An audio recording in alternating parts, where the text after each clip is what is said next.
Hi, everybody. This is the Baseball Fight, the amazing, spectacular, terrific, the great one, the People's Champion, your host, the Hut, and welcome back to the Baseball Hut. And hopefully, God, I hope you like this video as we get to one of many live streams over the next couple of days, getting into and going into the trade deadline on Tuesday, 6 p.m. Eastern Standard Time.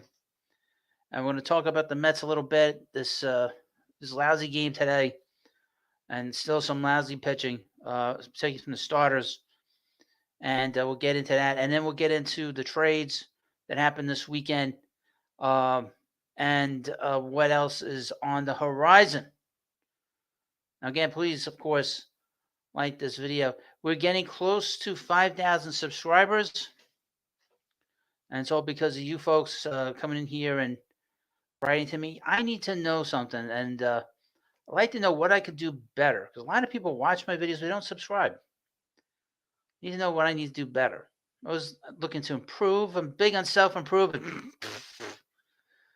And I'd like to know what I could do better. I know I'm stubborn. That's not a great trait. I will say this. We got the bell. We got the bell here tonight. So hopefully during this live stream we'll have a trade. There's actually been a little trade between the Tigers and the Rangers. The Tigers are sending their catcher Carson Kelly to the Rangers. I know. He's not on my list, but he got traded. I mean, it was actually a big trade today. It was a surprise trade. A bit of a surprise trade today. Isaac Paredes got traded to the Cubs, which is a surprise. This is the trade that just happened a little while ago. Carson Kelly went to the Rangers for right-handed pitcher Tyler Owens and catcher Liam Hicks. I wouldn't know any of those guys if I fell on them. Now, I would mention this is not a regular baseball live stream where we talk about in infinitum the statistics and the quirks of the modern day baseball. The baseball. What the hell am I talking about? You're not going to see a modern day kind of thing here. I'm not into analytics. I'm not into all that stuff. I think that's a lot of garbage. It just gives new people jobs, and I don't really think that that's really that much of value. I kind of do things looking at it by my eye. If I think a player is good, I'll let you know. And what players I don't think are good. But that's what's different about this channel. I don't go do the baseball savant. I'm the baseball savant around here, in all honesty. So I don't need anybody telling me how to what the deal is. But I'm going to go do this game today as best I can. I did not watch the game. I was working, so I wasn't able to watch this game. But just looking at it again, the Mets are not hitting. I really felt that they should have gotten a player better than Jesse Winker, in my view. He's not an everyday player. He's a role player. He's a guy that goes up against right-handed pitching. He does not hit well against left-handed pitching. We know that. I thought that the Mets should have had a better, a more focused way of getting a guy that was much better than him. He's an everyday player. Was Michael Conforto. I don't know if those talks are dead, but I would think that they're probably close to being kaput at this rate. But that was the guy I wanted the Mets to get, because you need as many bats as you can, especially down the stretch. This is not about the numbers over the course of the season. This is about the last 2 months of the season now. And because Pete Alonso, in terms of his numbers, are a little behind what they should be. He's got 21 home runs. He's kind of on pace for 31, 32 RBI, 32 home runs. That's under what he should be doing. I guess the RBI total is probably about 86, 87 RBIs right now. I didn't prorate it for 162 games. He is behind 6 to 8 home runs on his pace and 20 to 30 RBIs behind what he normally does every year, which is about 40 home runs and 110 RBIs. And I felt that they needed to bring a bat in here that was capable of at least adding on to those his missing stats, and they didn't do that. Jesse Winker is not the type of player that is capable of hitting 6 to 8 home runs over the last 2 months, and in particular driving in 20 to 30 runs in that span. And I thought Michael Conforto was very well capable of doing that. He's done that in the past. Now you're going to say to me, and people said this to me over the last couple of days, and I read that they've been comparing each team, each player with the season. But if you look at their numbers, they're very similar. But with Michael in particular, Michael plays in that ballpark in San Francisco. What that means is it's not very fair. It's not very good to left-handed hitters, and we know that Michael is a bit of a pull hitter. I'm very surprised he signed with the Giants last year, just due to the fact that that ballpark is not very good to lefty hitters, and that should be taken into account when you look at his numbers, particularly the power numbers. We know he has had a lot of home runs in the past. He's got 60 more home runs than Jesse Winker over the course of their career, when they basically played the same amount of years. They're about the same age. The only difference is that, like I said, he's been an everyday player. So I thought that this was a failure on the part of the Mets to not bring in Conforto, because I thought Conforto is a much better player than Winker. I'm going to point something out. And Jesse Winker seems like he's a good guy, I guess. But would he be as sort of gregarious if he was getting his head handed to him when he was playing the Mets instead of the opposite? I know the media is so totally in love with him because he talks to them all the time. I guess he probably thinks he's probably going to be in the media at some point in the future. But I'm not too keen on having a guy that's been killing the Mets the last 4 or 5 years on the Mets. They're known as a Met killer for a reason. And that makes me very nervous. And I just sort of also would mention, I also sent an apology.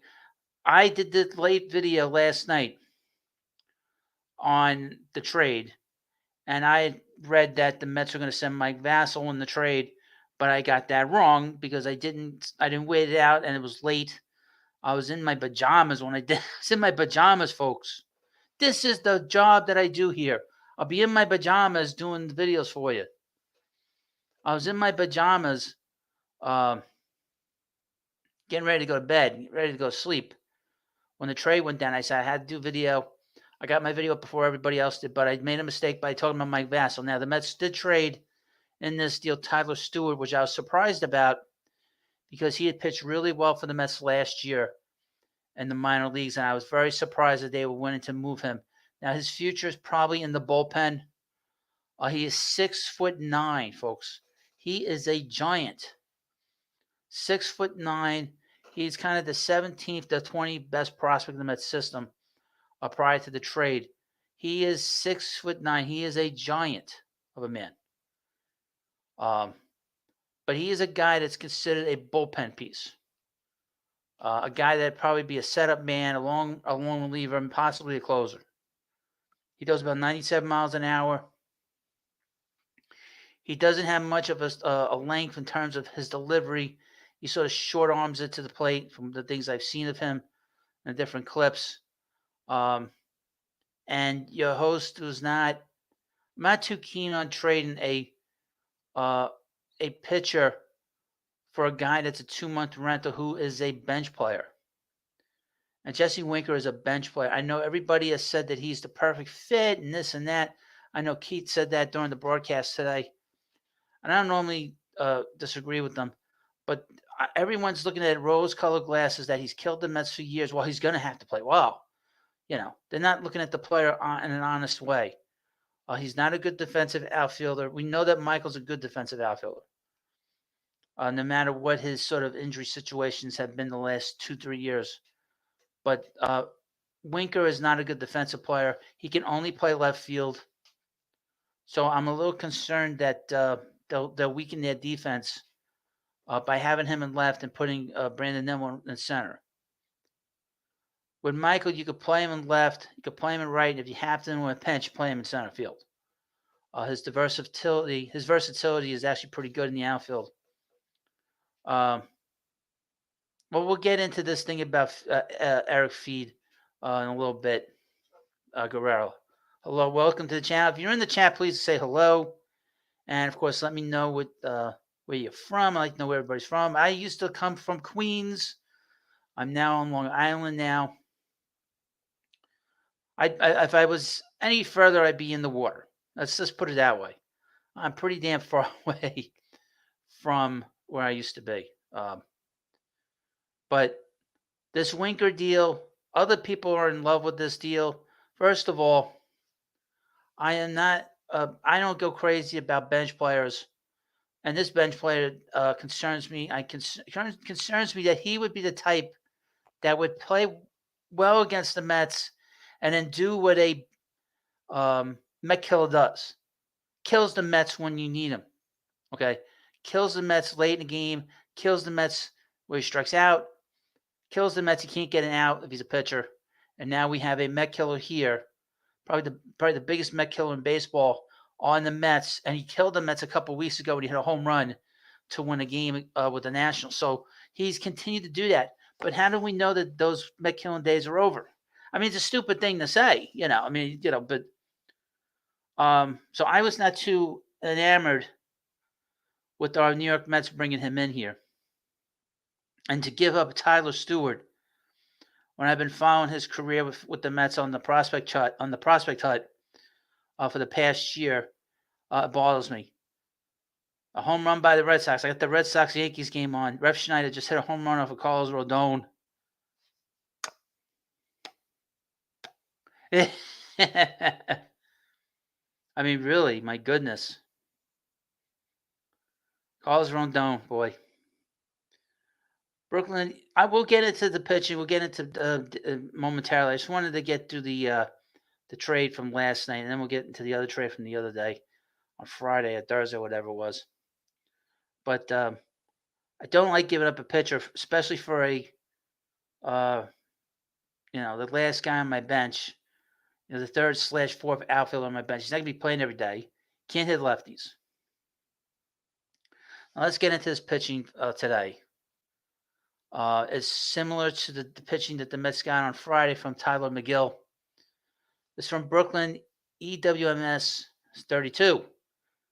Brooklyn EW, okay, you know that. McGill and Peterson pitched carbon copy games, 33 strong innings, and then the Braves teed off on their batting practice pitching. Both need to be shipped off. Well, here's the thing. You can't have them pitching back-to-back. You can't hit them. It's another long drive. Who'd hit this one? Wong. Hit a ball for Rodon. Wow. That ball didn't come down. Back-to-back. Back-to-back and a belly-to-belly. But you do get the same pitching from Peterson to McGill. You get the same thing. They start off strong and then they struggle. They fall behind in the counts. They sort of flirt the first 2-3 innings. Then they start to fall behind. He had 3 walks in the game. This is David Peterson. Now, Peterson has pitched well, and he's got 5 wins on the season. But this is kind of what they've been doing the last few years. Now, Peterson was hurt the last half of last year, and he's pitched rather well, but they tend to give up home runs. They tend to fall behind in the count. They walk batters when they shouldn't have to walk batters. They'll give up home runs to pretty much anybody.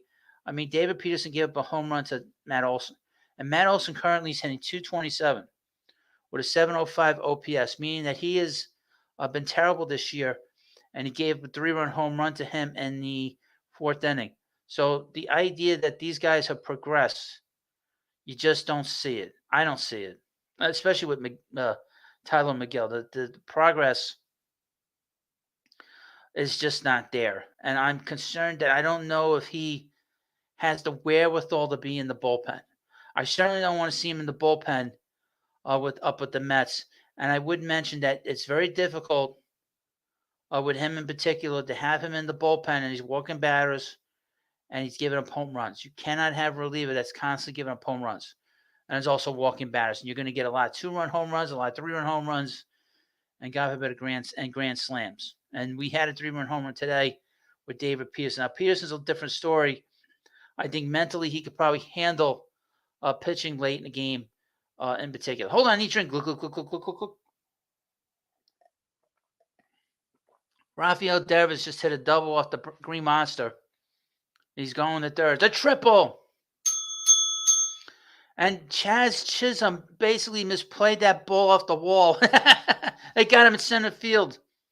All the Yankee fans think, oh, we got Chaz Chisholm. We got Chisholm. Don't worry. He can't play a ball off the wall. The ball went over, bounced right over his head. Hit the fence, hit the ground, bounced right over Chisholm. But, David Peterson does what he normally does.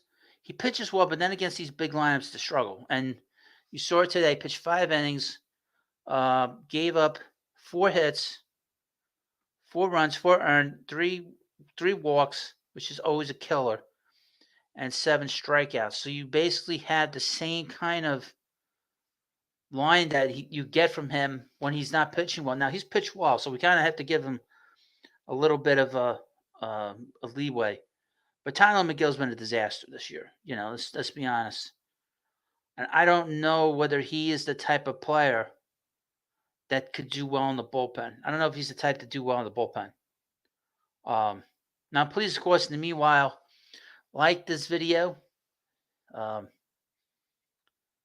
So, this was a frustrating game, and they didn't score a run until the 8th inning when Pete Alonso hit a home run to take to lose basically 9-2. And the bullpen didn't do much better. I mean, Alex Young has pitched rather well since he's been with the Mets. I would mention that. They got 2 Youngs in the bullpen.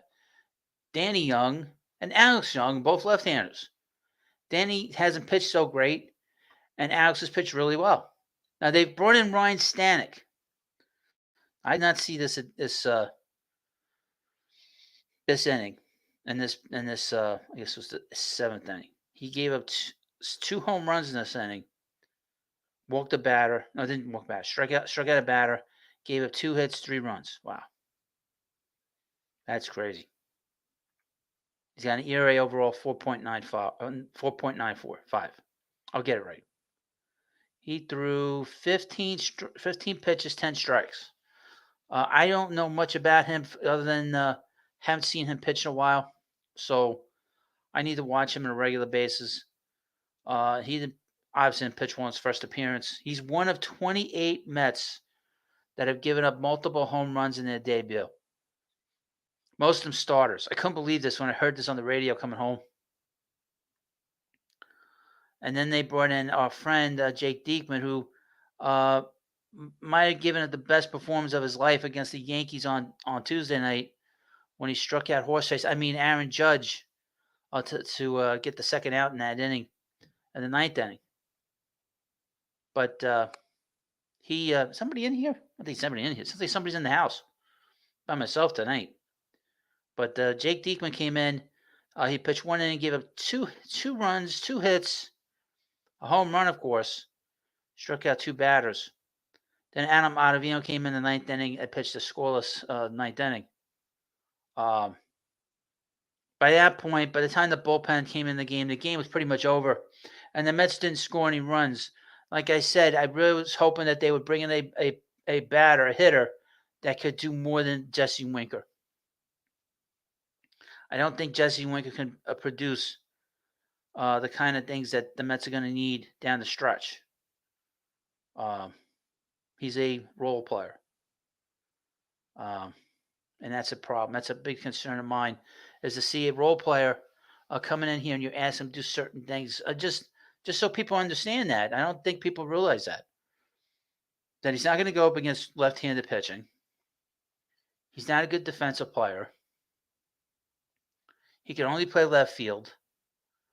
And if you bring in a lefty late in the game, he's going to get replaced by Tyrone Taylor. And he's been okay. And he might be better in that platoon role. But he is not, he has weird. I think he has weird splits. I think he's done well against righties, hasn't he? If I remember right.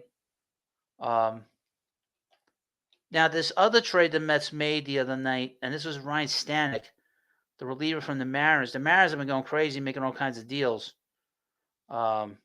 They made that big trade the other day for Rosarina, and they're 3-0 since he's been there.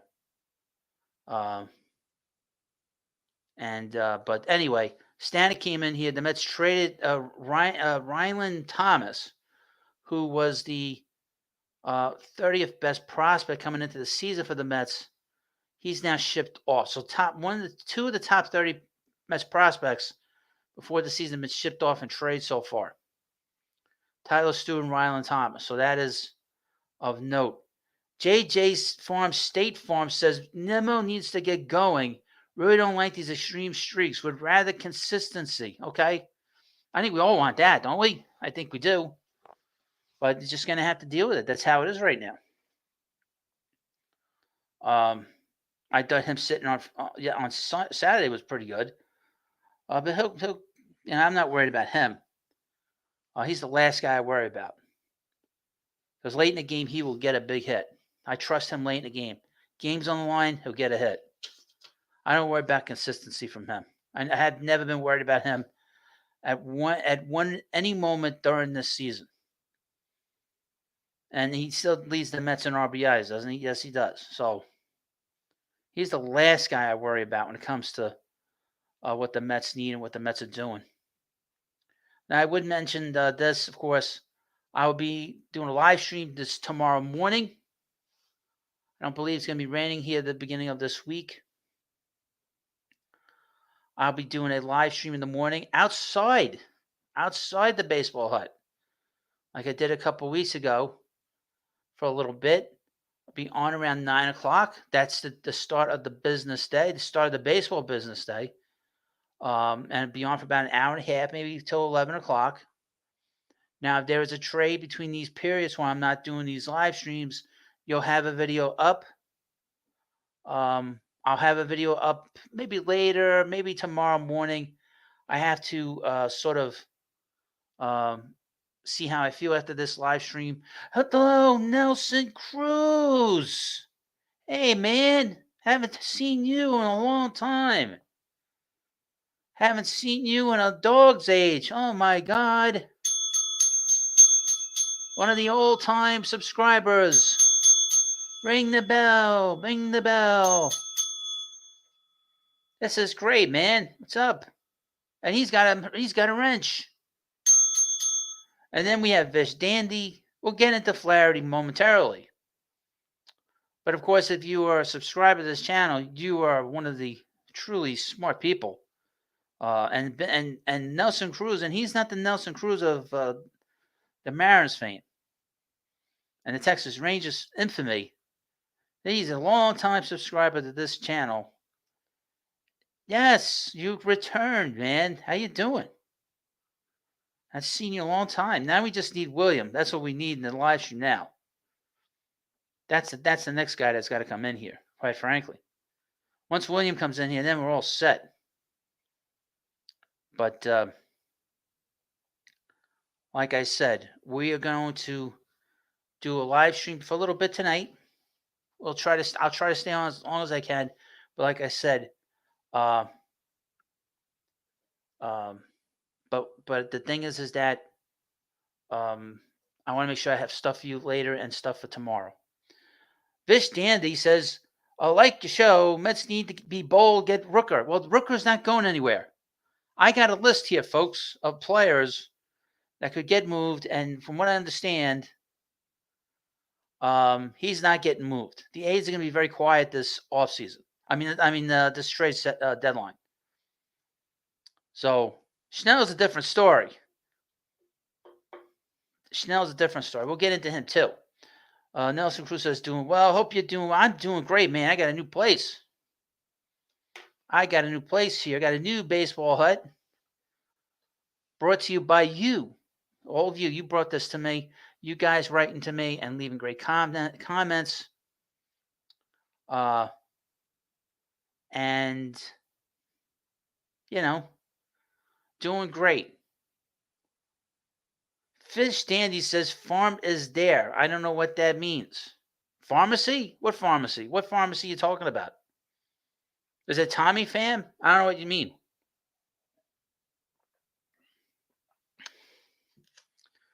But yes, I don't care what I say in the live streams, by the way, if you haven't noticed. But yeah, we'll have a live stream tomorrow in the morning outside. Then I will do a live stream here in the afternoon, starting around 2 o'clock, and we'll go as long as I could go till about 6:30. Hopefully, we'll be on the air when there's a trade. I'm so glad that I was home last night and that it wasn't too late to be able to do a video for you last night on Jesse Winker. Because there have been times in the past where I've not been able to do a video or do a live stream because I've been working. But now I'm on vacation, so it's a little bit different. Now all these people are in here. Hit the like button, and if you're new to the channel, subscribe to the channel and participate. You just have to wait 5 minutes once you subscribe. But Tommy Pham, it'll be interesting to see where Tommy Pham goes. I got a whole bunch of names here of teams that are going to be attached to a whole bunch of like 90 players I have here. 90 players, folks, that are attached to all these different players. This dandy has sources. I don't know. I hear Luis Garcia deal's done. Hopefully to Mets. Okay, we'll see. I haven't seen that. I don't know where you're hearing that. Where are you hearing that? If you hear it, participate. Tell us where you're hearing this from, Vish Dandy. If you know something, say something. Don't keep us all anticipation. Give us a source. I don't have to give a source. Athletic is reporting who from the Athletic? Who? A rumor is different than reporting it. Who is reporting it? I'd like to know who's reporting it. You got to let more specific. I need specifics. Okay?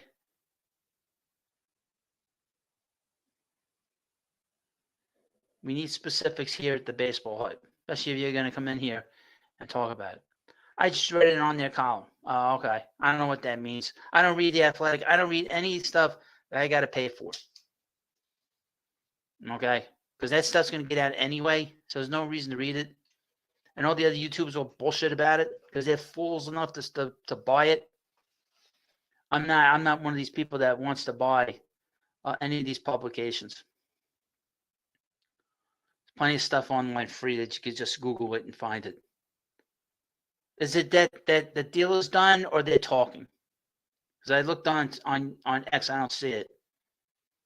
That the deal is done. So you need to give me a person who wrote the article. This is like pulling teeth, folks. This is like pulling teeth. I don't like me having to pull things out of on my ass, but I do that most of the time. But I don't need to be pulling information out of people. I mean, this is like Columbo, for God's sake. Trying, dealing with one of these murderers. Nelson Cruz said, sounds like the Munchkin is up to his old tricks. Ah, the Munchkin, also known as Ken Rosenthal. Well, I'm seeing stuff. I don't see anything about Luis Garcia going to the Mets as of now. So I don't know what to think, and I don't believe it. So at the moment, he might go. You never know. I mean, I have him on my list of names here. So I guess we'll go through some of the players here. Most of them, all of them are pitchers. 3 of them are starters. 2 of them are relievers. We'll start at the bottom. Trevor Rogers of the Giants. I don't know what's going on with the Giants because they're now 2 games under 500. They swept the Rockies, and it seems like they might be in the mood of not doing anything. Jim Bowden. All right, let's see what Jim Bowden has to say. Did he say in the article, or I have to look for it? I don't see it. I don't see it. Okay. He didn't post anything on Twitter. Okay, that's where everything is. Again, I don't deal with rumors or stories. Okay. But Trevor Rogers is a guy that Mets could use, but he doesn't look like he's going to get moved now because the Giants have played well. So we'll see what happens. Andrew Chafin has been mentioned for the millionth time. He's been mentioned for the millionth time. The hell knows if he's going to get moved. We've been hearing about him for like 3 years. I'm tired of hearing about him. Jack Flaherty. He's with the Tigers. He's pitched rather well for the Tigers. He's a name. He's a player I'd be very interested that the Mets could get. He has very good stuff. He is a good pitcher. He's 28 years old. He pitched to the Cardinals for a long time. He pitched for the Orioles last year in their race. He was okay.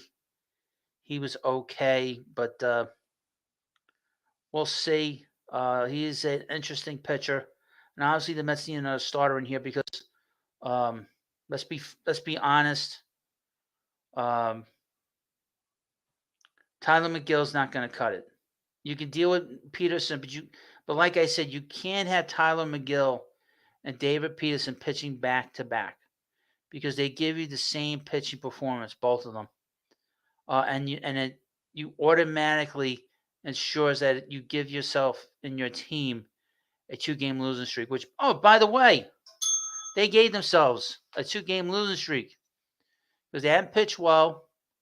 And the team has sort of been down with the offense, which was bound to happen because the Mets were so hot for so long. If it wasn't for the stupid All-Star break, they would have kept hitting.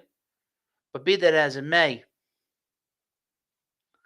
the whole situation needs to be rectified. But anyway, Flaherty is a pitcher that the Mets could certainly use. And like I said, this would get McGill out of here, send him back to the minor leagues. And I don't like dealing with watching McGill. And the problem with McGill is I don't know how he would pitch out of the bullpen. If he can't throw strikes and he's giving up home runs, that's a problem. Hello, Abe Prodigy. Can't win them all. That's true. That's absolutely true.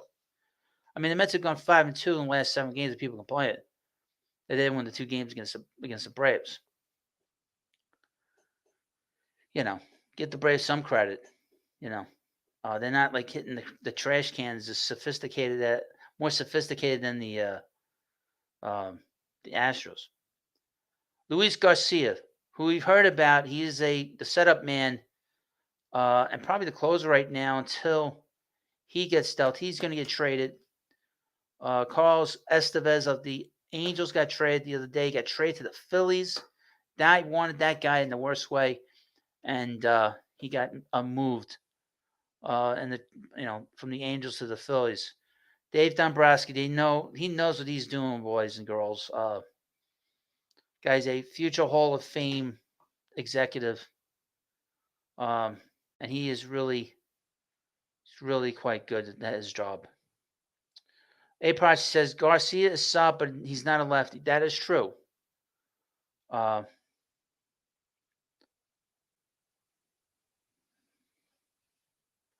Ben Dover, another guy having palpitations for Trevor Bauer. Let me read you this. I'll put it on the screen. Ben Dover, which is a very unfortunate name. Sorry to join late. Every team's fan base is screaming for Bauer.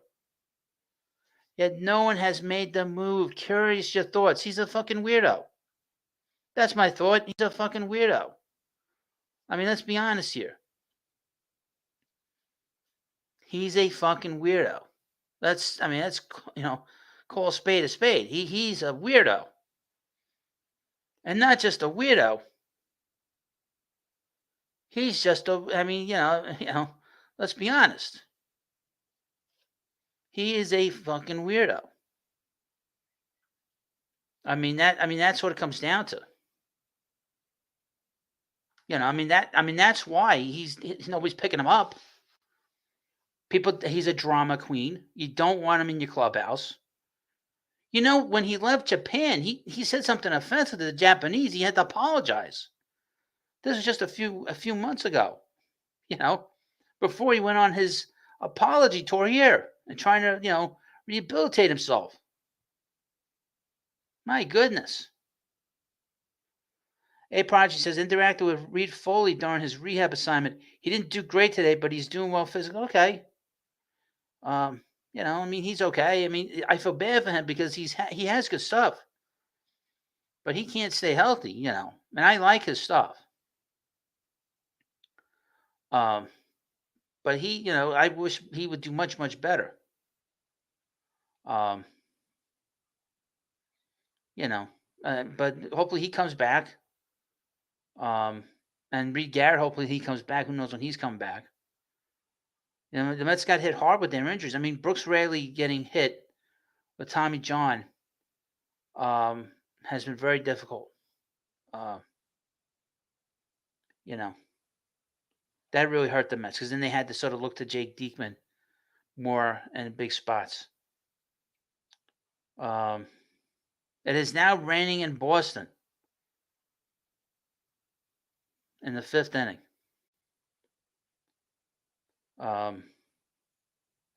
Blake Snell. I talked about the Mets picking him up. He's got $32 million on his $32 million that he's making this year. Okay. If the Mets had signed him, they would have been on the docket for 64 because of the penalty that they would take because they're over the limit on the payroll. But he has played almost a half a year. They played over half of a year, 2/3 of the season, and whoever picks him up only has to pay a third of that contract this year, which would be about $10 million, $12 million. And would come out to be $20 million. So you're talking about $20 million. You figure 10 starts from now until the end of the year. That's $2 million you start. You better win every start. That's for everything, for any team. And then you say to the to the Giants, all right, pick up some of the money, for this year. Because in all likelihood, if he pitches well, he's gonna opt out of that contract. Hold on, I need a drink. Look.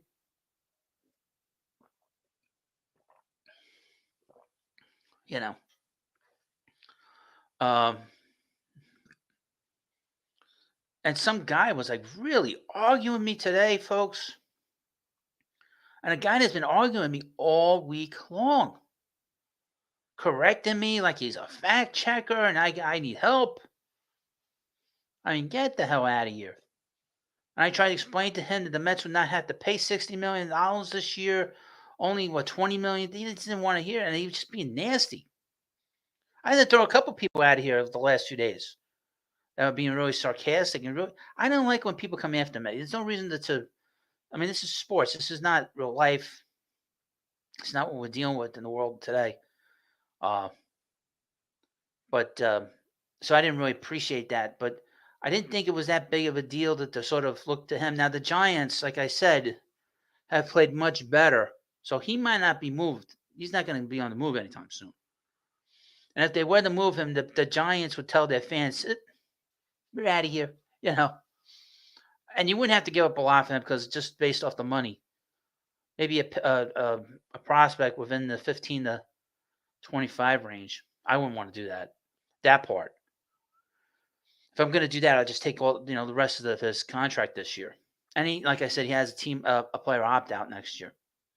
Now we get into one of the cruxes of this situation, and this is a player that I am really nervous about, and the Mets have been connected a lot to, and that's Eric Feed of the White Sox.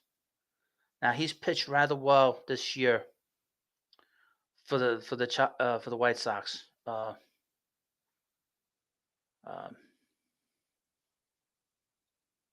But I'm not too enamored with him because prior to him pitching in Korea last year, he had been a terrible major leaguer with the Washington Nationals. So while everybody's falling over themselves, all these other Met YouTubers, I'm not going to fall for 18 starts.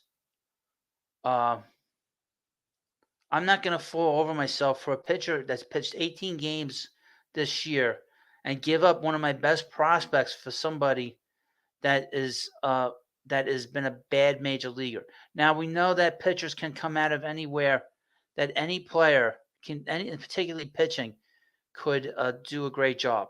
I mean, we've seen that plenty of times. But let me go do some things with him. He's 31 years old. His wins above replacement, according to Baseball Reference, is 4.7. Prior, actually, the career total for the WAR is 4.4. That means it was a negative before this season. His numbers for the Washington Nationals prior to him going to Korea. I say that because that's what they said in Seinfeld. But he went 21-33 in his time with Washington with an ERA of 5.41. He gave up 78 home runs and 102 games pitched. A Project says Washington's player development is terrible and professional. They never taught him what tunneling was and other basic stuff any other team teaches. Korea taught him a lot of different adjustments. Okay. But I go based on the player and what he's done in the past. He's had a good year. It's 21 starts. He's had 21 starts this year. He's still giving up a lot of home runs. He's given up 14 home runs. Now, his walk total, from what I see here, is way down from his career. His walk total is 2.5 walks per 9 innings. Prior to that, it was 3.8 walks per 9 innings. So that is really the big difference. Is that he's throwing strikes. He's still giving up home runs. Let me just look at his hits total. Hits per 9 innings. Let me just see. Hits per 9 innings is 7.8. It was 9.9 before he went to Korea. Hello, Stony814. How you doing? Muttley in Love. Was it Frank Costanza who said it like that? Korea. Yes, that's the episode. You won't get to say world. That's the episode where George gets a massage from a man, and it's so uncomfortable. He starts complaining about it to Jerry and to Elaine, and he begs Elaine to switch, partners, the switch massage therapist because he doesn't want a man to touch him. And she's like, "Well, I don't want him touching me either," And during the massage, he goes, the first massage, he's like, Korea. I mean, how'd you get your hamstring pulled? Korea. Ben says, could we see a D-Rob return to Queens? I don't know because they made a trade tonight to help their catching. I don't think that Robertson's getting moved anytime soon. Serenity now. Insanity later. I do these live streams. I'd probably be insane by the time we get to Tuesday, folks. Could be on here a lot. You're going to get tired of me. A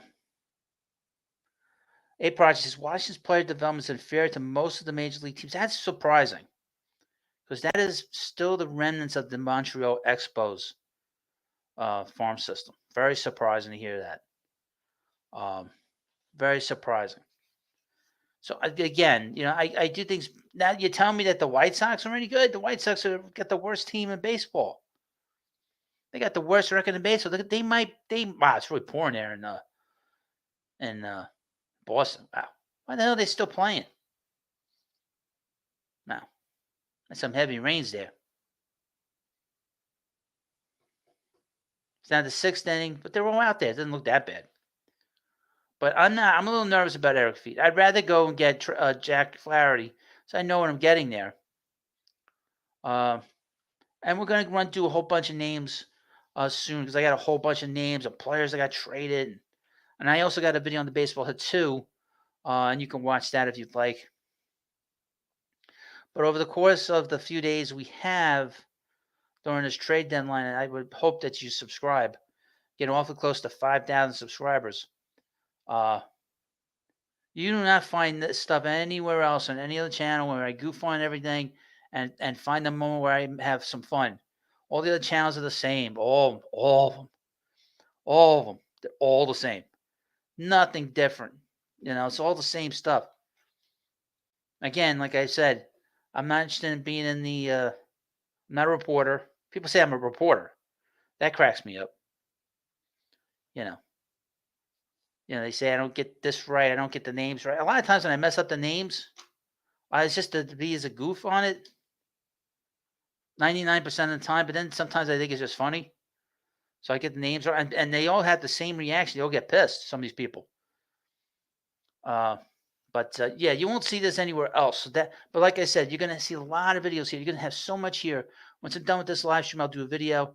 I'll find something to do in the morning. Got plenty of shorts. This is going to be a very busy channel. And even though I got to bullshit my way through it and have fun. Fish Dandy says, try to get Dan O'Dowd on. Why? Why? I told you, I will say this. I'm going to get a broadcaster on the show next month. I got a friend who knows him, knows a broadcaster, and he broadcasts the Met games. Stony 814 says, Hut, I didn't know we got Winker till I watched the game and I seen a Winker jersey. I was thinking, is that Jesse Winker? What do you think the signing? Well, what do I think of the trade? I don't like the trade because he's I'm not a big fan of his. I think that he makes me nervous. I think the Mets could have done better. I know who Dan O'Dowd is, Fish Dandy. I know exactly who he is. I want no part of the media. Dan O'Dowd is the former general manager of the Rockies. No, it's the Rockies, right? I believe.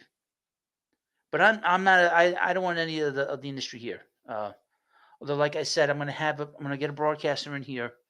Hopefully, if I don't have any internet connection problems here, because the signal's not the greatest here. I thought it was bad by the old hut. But this is not much better. I have a bell though.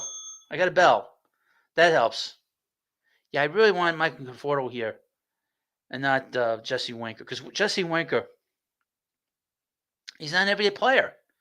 If God forbid Brandon Nimmo got hurt, you're going to have to play Winker, and Winker can't play against lefties. Now, we know Michael is an everyday player. Michael is an everyday player. He plays against righties. He plays against lefties. And we know that he can play left field competently. He can play the outfield competently. If not really good, he's a good outfielder.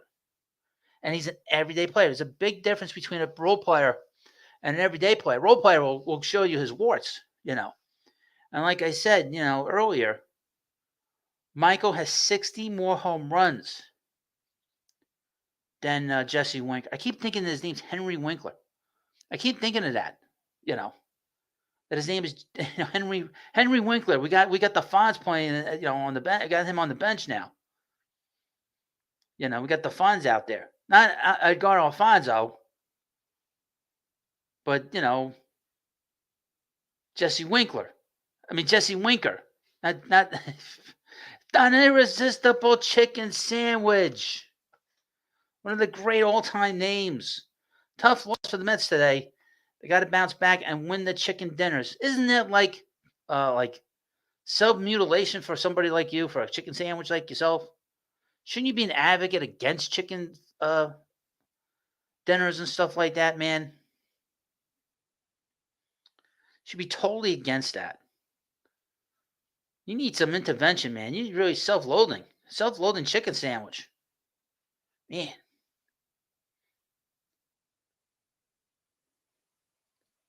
Sony 814 says, I almost thought the same thing, Henry Wink. I keep thinking that, man. And then he does. It's not Winkler. It's Winker. Like he's winking. Man, I mean, and that's what I was thinking about today. Oh man, you got the Fonz and the Fon, and I'm thinking, no, Edgardo Fonz, no, Edgar Allan Poe, no, it's just rambling on in my brain.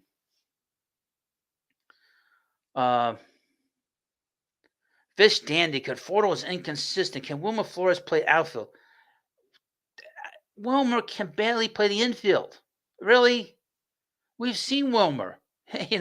He can't move. He's not an outfielder. Fish Dandy, if you don't know that, then you haven't been paying attention to the Mets all these years. Because you would know that Wilmer can't play the outfield. I mean, come on. Come on, man. Wilmer doesn't fit in with the Mets at this point. Yeah, like the grapefruit. That's right. Grapefruit can move, baby. It can jump. Are you still sore from the grapefruit in your eye? Get it back. Pulls his eyes open as he keeps winking at Kramer.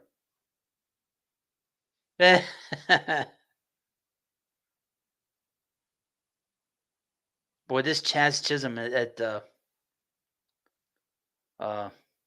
center field is scary. Viento. We need Vino chip up that game. I don't know what that is. Looks like we need 2 stars. Price is sky high. They don't need 2 stars. I think 1 star would be fine. That's right, man. Pope can move, baby. That's right. Yeah, I mean, they don't need 2 stars. Okay, the Mets have been fine with David Peterson. He just had a bad start today, and it makes it look worse because Tyler McGill had absolutely positively nothing. Absolutely nothing. Hold on, I need a drink.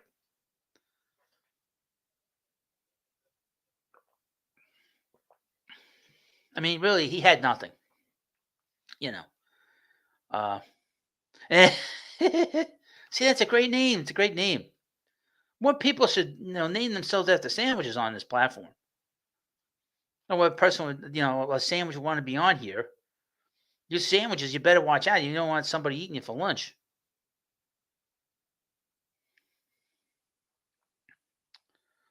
But Nelson Cruz says Jazz and Marcus Stroman should make a podcast. I mean, really, that is some mess of a clubhouse, folks.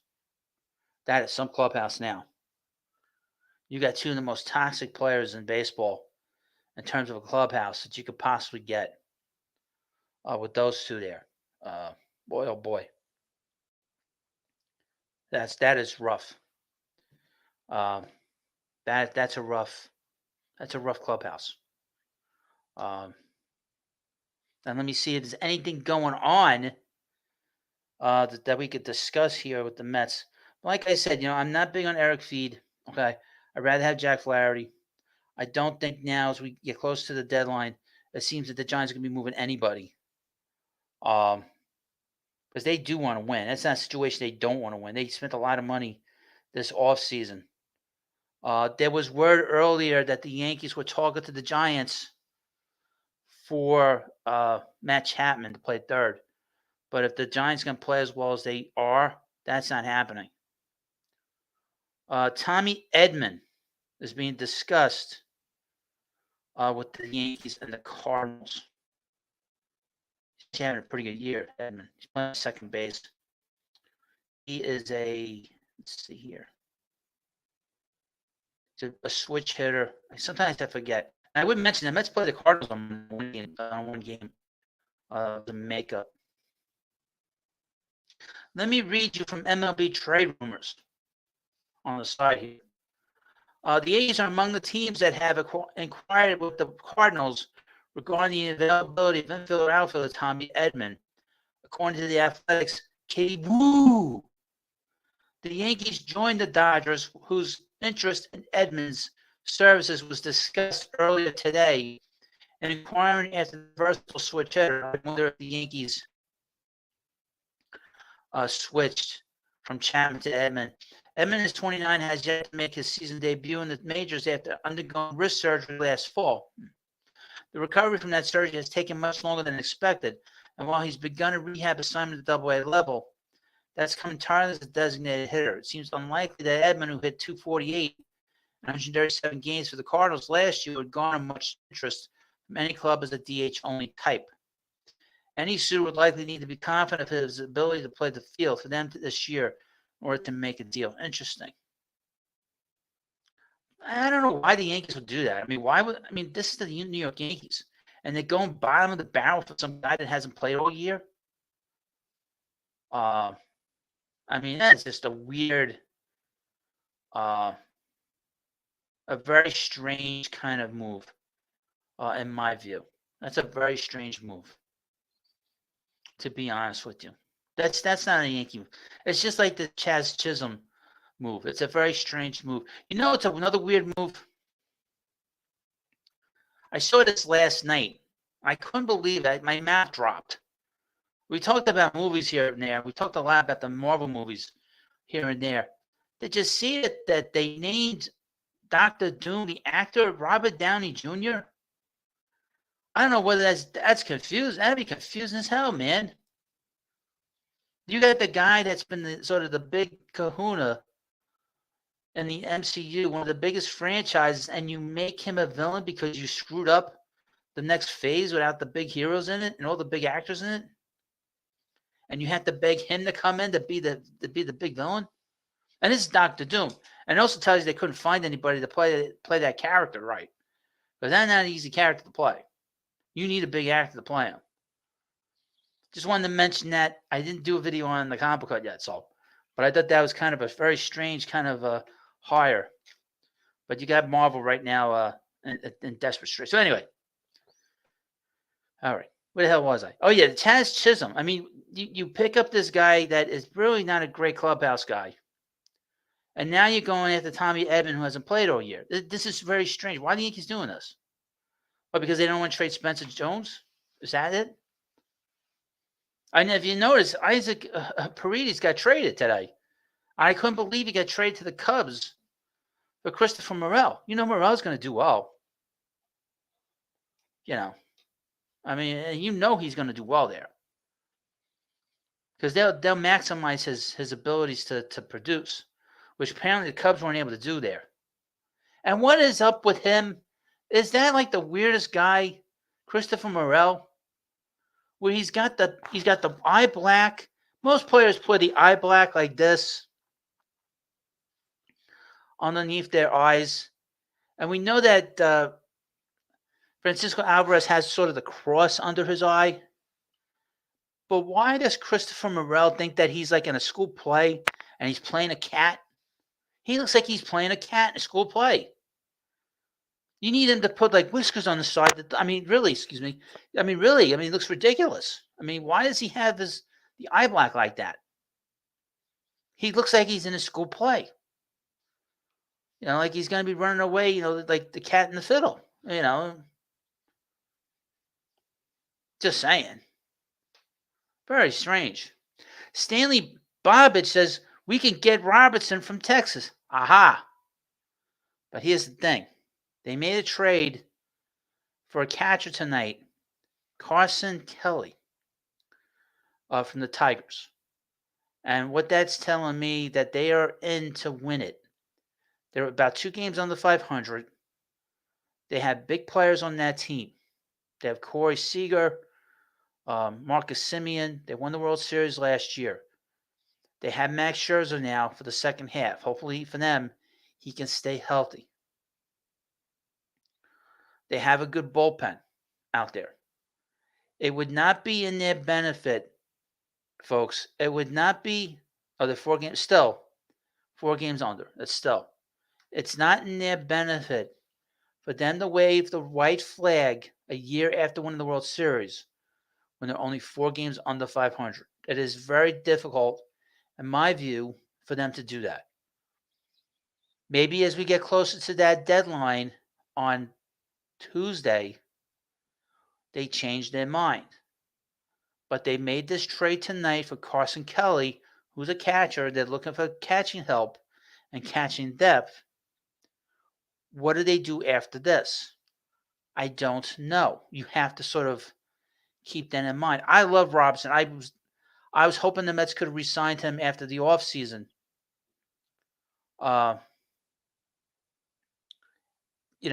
And they did not re-sign him primarily because Billy Epler wasn't here, and he was a big advocate for David. And I loved David Robertson. I was begging the Mets to get him in 2022 at the deadline. So I wanted him here for a long time, okay, to be the sort of setup man for this team. He's a perfect setup man, even at his age of 38, 39. According to A Prodigy, that the Rangers got swept by the Blue Jays. Oofa. But if they were to get, I mean, Stanley, I'll tell you, I want him here. I would love to get him here, or even Nate Eovaldi. Oh my God! I mean, I would kill to get Nate Eovaldi onto the Mets because that guy is a killer. He is a killer in the postseason. I mean, right on. A Prodigy, Nathan Eovaldi. That's a guy you'd want. Okay, that's a guy you want. No doubt. That's a guy you want because that guy is a killer. Late in the season, he gets big outs. He gets big hitters out. He's not afraid. He gets big wins. Pitches big in big spots. Let me take a look at Nathan Eovaldi. Now that you mentioned, I probably should add his name. But like I said, the Rangers are going to be basically over the next day or so where they feel where we see them. Let's hold on a second. The Rangers are 51 and 55, so I don't know where they are in terms of the behind the standings. That doesn't matter. But they have 4 games under 500. Let me take a look at Eovaldi. Seems like Eovaldi has pitched most of the season. Stanley says Jose Leclerc. I wouldn't go near him. Nathan Eovaldi's WAR is 2.3. That's not bad. He's 7-4 with a 3.31 ERA.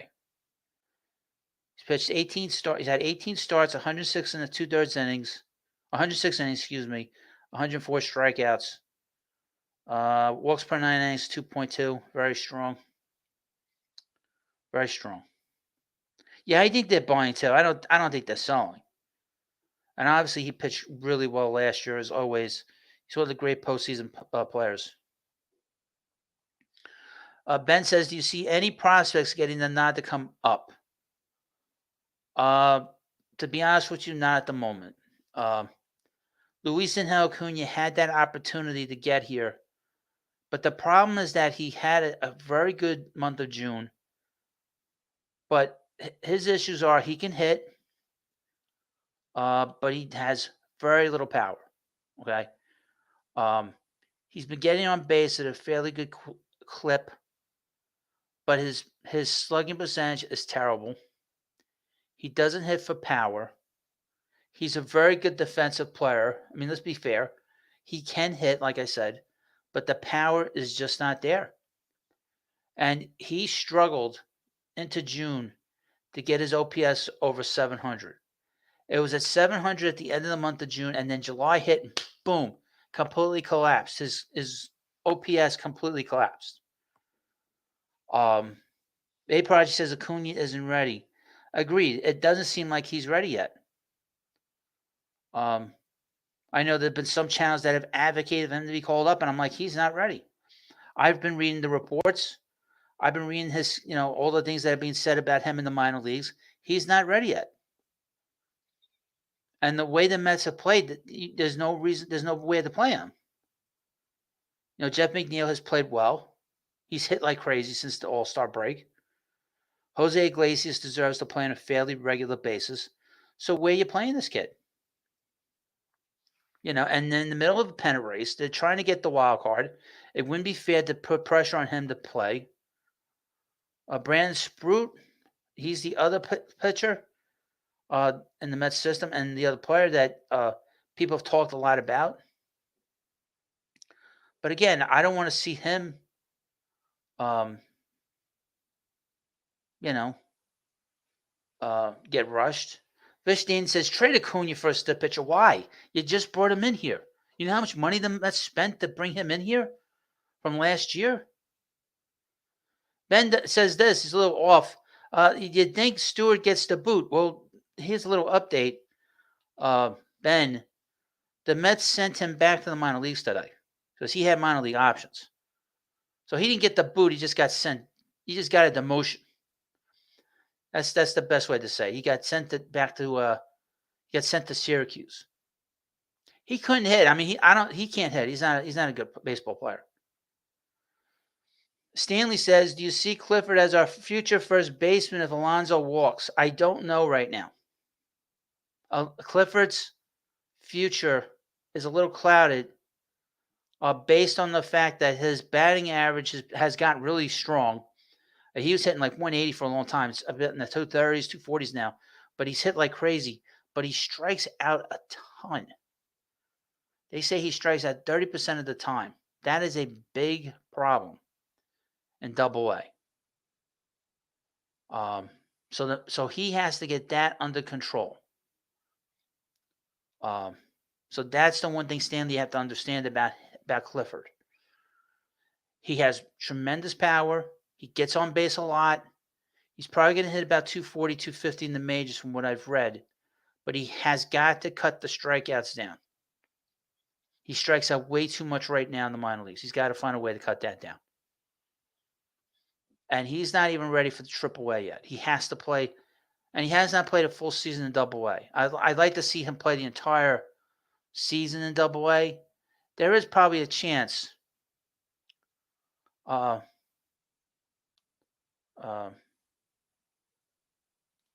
mean, there is a chance that he may be playing in AAA, but in all likelihood, he's probably going to be finished the rest of the year in AA. And he'll be talked a lot about in spring training, especially if Alonso is gone. Ben says this: when are we getting HUD Mets jerseys, and what number will they be? Well, I got a HUD jersey here. Okay, this is mine. Let me show you. Just button my shirt here. I had this made on Amazon. It came out pretty good. I'm not offering anything right now because I can't do this on YouTube. Let me show you. See if you folks can see this. See? And I got a patch on the side. I had this made on Amazon, and I have a number in the back, but I don't feel like moving. But this is the jersey that I had made for myself. So hopefully, at some point, I'll offer this, but I'll probably do something a little different. I might do it as a crowdfund. I don't know. I don't know much about crowdfund. I did one crowdfund once. It was a disaster. Won't get into that, but yes, I have number 8 on my uniform. Where is it? Let's see. Number 8 for Gary Carter. This is better than a City Connect uniform, man. I love the way that the lettering and the fonts came out on this night. The back looks nice. The back looks really nice. To be honest with you, let me take it off. I can show you. Now, of course, please, subscribe to the Baseball Hut and like this video. I'll show you my jersey, the back of the jersey. Hope you can see it. I think it came out pretty good. Look at that. See? Now, some of the stuff that I've gotten, like this sign here, and my hat, this I had an Amazon card. So I was like, I wanted to spend some money on it. I had this Amazon card for like almost 2 years. Now, this I bought out of my own pocket. But this came out really great. And the fabric's really soft. I'm not putting it back on. Enough of my fashion show. But I'll be wearing it outside tomorrow during the live stream. Hope you like that. So I thought about doing like a crowdfund where I could sell the hats. It started out just wanting to sell hats. But we'll see what happens. I need to sort of think about it. maybe do something this fall going into the spring. I got to talk to some people and get their opinions on that. Just so you know, just so you all have an idea of where I'm thinking, because I can't sell that on YouTube. YouTube doesn't make available jerseys. They got shirts on there. We got sweatshirts, but they don't make jerseys. So, but this came out really good. I'm very happy with it. I really am happy with it. And I think people would like this. If I had a bigger audience, I think I would do really, really well. So I think this came out great. And I got my logo on the side here, the patch. See that? Although it's sort of like it's a weird patch. It's not like a regular patch. It's like a decal patch. So I'm not too keen on that. That would have to change. And I'd have to go and find. And I want to make sure that it's not too expensive for me to get it. Then I have to ask more money, and the jerseys would be limited, I think. But we'll see how that goes. Maybe we'll do that in the off season. Can't do that right now. This is just sort of trying it out. But I'll wear this tomorrow in the morning because then you'll really get to see it in the morning. Because I'll have the wider camera. I'm not like right on top of you like I am now. But so you won't see this anywhere else. You won't see this stuff on other channels. Other channels don't do this stuff. So, I do different things here than any other channel does. Ben says this, been subscribed since the pre-monetization era. I'm ready for a jersey. Okay. Well, you're going to have to wait, Ben. You're going to have to wait. You're going to have to wait till the season's over. And I got to figure this out. I had one crowdfunder and it was a disaster. Took bad advice. But again, please hit the like button. And of course, subscribe to the Baseball Hut. This, again, it's a very unusual channel. You won't see this anywhere else at all. And I'm basically a one-man band. I don't need other YouTubers. I don't need, other than you guys, my audience, I don't need anybody else. Like I said, I'm going to try to get a broadcaster on here in August. And we'll see how that works out. And I'm going to try some things this week. Hopefully, I can sort of get people to come in here and talk and BS with me, just so I can try it out. Because the internet's not great here. So, like I said, I lose the signal a lot of times. But in the meanwhile, please, of course, like this video and subscribe. So, again, where are we at with the Mets? The Mets need more pitching. And the big thing they need to do, who's texting me? What the hell do they want? So again, I'll be back in the morning, probably around 9 o'clock, because that's the beginning of the business day. And I'll be on till about 10:30, 11 o'clock. And then after that, I got to run some errands, get my lunch, possibly get dinner for the night after the second live stream. And if there is no, if I'm not live on camera, if there's a trade, I'll do a video. I'll probably do a video after this live stream for you. And we'll see if I can get it ready. Not too late. This channel has done really well the last month. I've been doing a lot more work for you. I hope you liked what I've been doing. I'm thinking about doing more stuff with the minor leagues and moving forward. But I don't want to abandon my prospect channel. So Ben says Mike Francesa guest appearance. Well, here's the thing. I don't know Mike. Although the Mike Francesa podcast follows me on X. Believe it or not, I couldn't believe when that account follows me. He's just probably one of his assistants. I love Francesa. It would be great to have him on. Let's see here. Got a little article from